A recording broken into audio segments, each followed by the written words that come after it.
National Sugar Cookie Day is celebrated every year on July 9th to honor the sweet, simple, and delicious sugar cookie.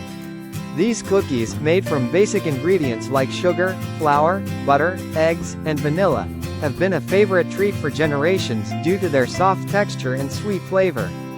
Sugar cookies are believed to have originated in the 1700s in Nazareth, Pennsylvania, where German settlers created what became known as the Nazareth sugar cookie. Since then, they have become a staple in American baking, especially during holidays and celebrations. One of the best things about sugar cookies is their versatility.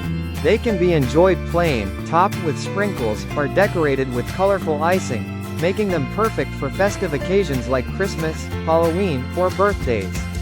They're also fun to bake and decorate, especially for families and kids.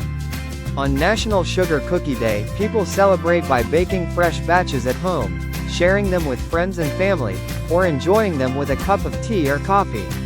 Bakeries may also offer special deals or themed cookies. This day is a sweet reminder of how something so simple can bring so much joy.